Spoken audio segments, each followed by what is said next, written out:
Dans le film que vous allez voir, des images de synthèse vont être utilisées pour représenter le trajet de la lumière. Or, si la lumière se voit de face, lorsque la source lumineuse est devant vous, elle ne se voit pas de profil. Alors, nous avons choisi de représenter la lumière de profil de cette façon. Et comme la lumière n'est pas instantanée, mais qu'elle se déplace, nous la ferons avancer de cette manière. Bien sûr, gardez en tête qu'ici, la vitesse est considérablement ralentie. Bon film!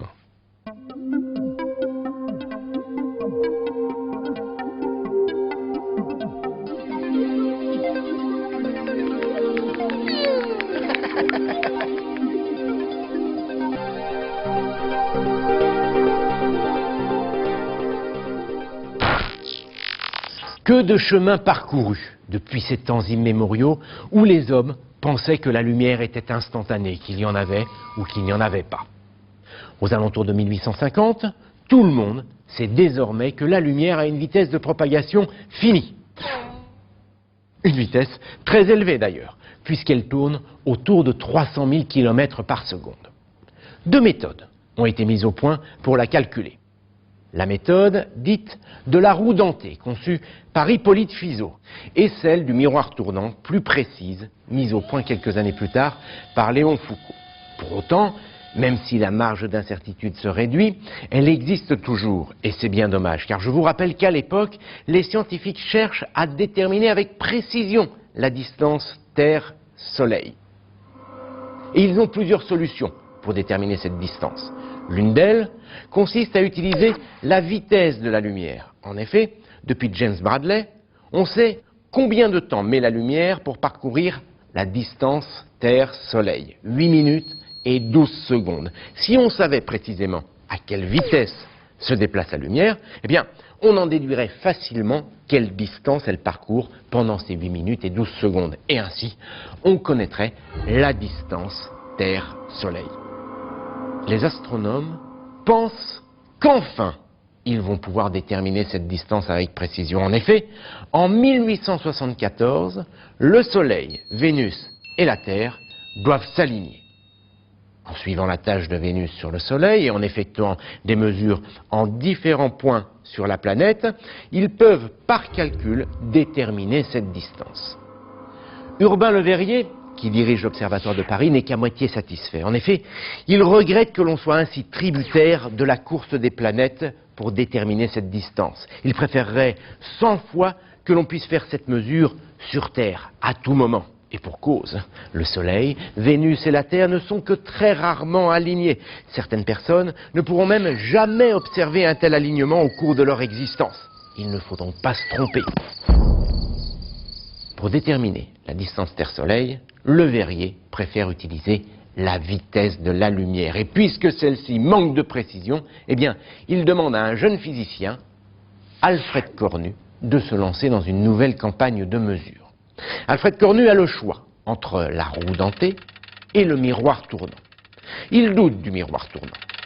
En effet, il juge que le déplacement du miroir pendant le trajet de la lumière n'est pas suffisamment important pour que sa mesure soit fiable. Or, c'est justement ce déplacement qui, selon cette méthode, permet de déterminer la vitesse de la lumière.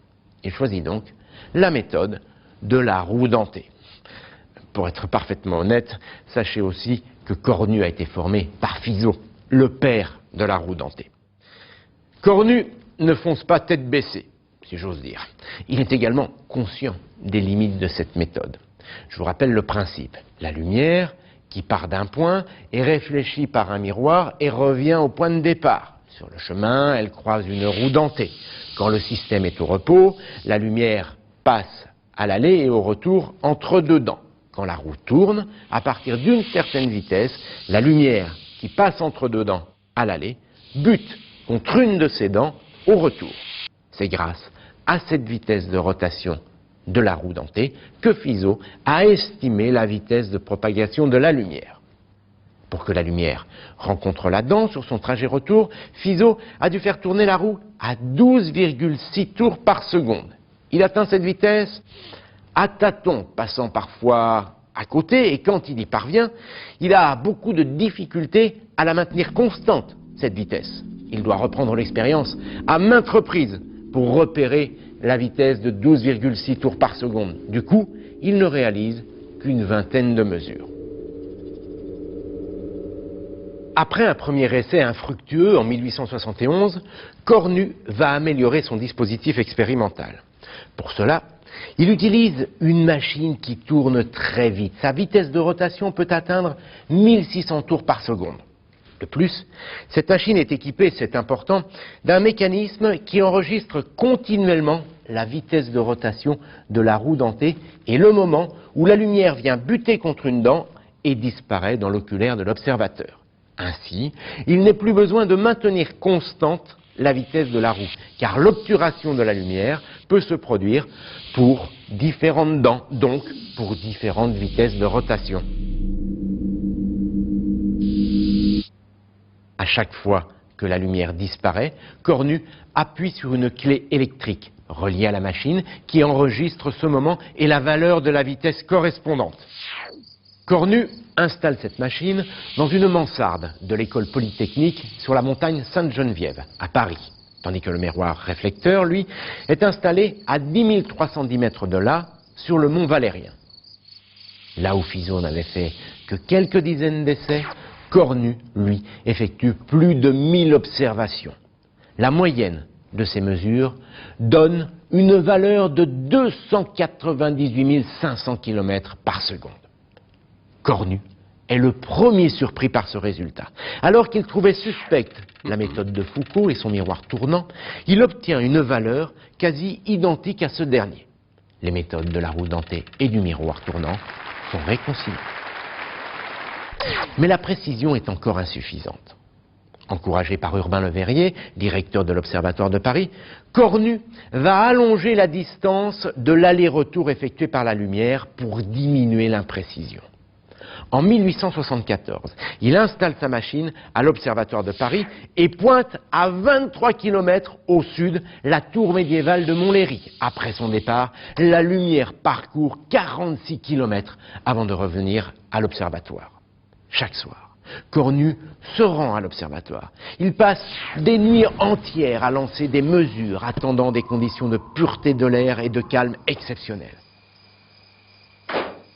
À force de patience, il finit par accumuler plus de 500 mesures, obtenant une valeur de la vitesse de la lumière de 300 400 km par seconde, avec une incertitude de 300 km par seconde.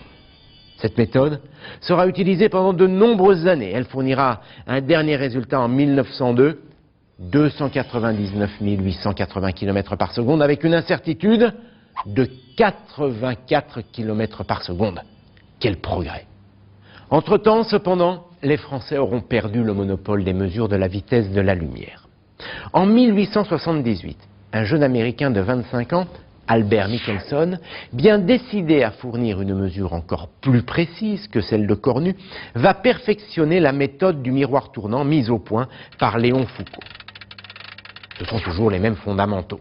Comme ses prédécesseurs, Michelson va mesurer la vitesse de la lumière sur un parcours aller-retour. Mais là où Foucault lui faisait parcourir 40,4 mètres, l'Américain va mesurer la vitesse de la lumière sur une distance de 70,8 km. Le dispositif est le suivant. Une source envoie la lumière sur une face d'un prisme à 8 côtés. La lumière est réfléchie et par un jeu de miroirs dirigée sur une face opposée du prisme. Elle s'y réfléchit et après avoir parcouru 70,8 km depuis le départ, elle atteint l'observateur. Pour le moment, le prisme est au repos. Faisons-le tourner maintenant. Quand la lumière arrive en bout de course, la face du prisme sur laquelle elle se réfléchit a légèrement tourné. Du coup, la lumière n'est plus réfléchie vers l'oculaire. L'observateur ne voit plus rien. En fait, pour que l'observateur voie la lumière, il faut que le prisme fasse un huitième de tour pendant le trajet de la lumière. Autrement dit, quand la lumière parcourt 70,8 km, le prisme, lui, doit faire un huitième de tour. De cette manière, la lumière qui revient vers le prisme se réfléchit sur une face qui la renvoie pile dans l'axe de l'oculaire. Michelson calcule que le phénomène se produit quand le prisme tourne à 528 tours par seconde.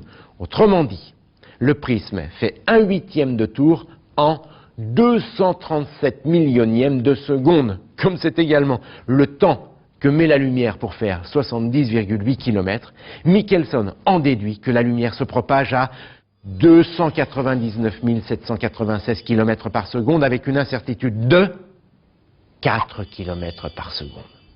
Cette valeur va devenir une référence pour les scientifiques pendant plusieurs dizaines d'années. Avec le temps, d'autres scientifiques vont mettre au point de nouvelles méthodes pour en affiner encore la mesure. Mais ça, c'est une autre histoire.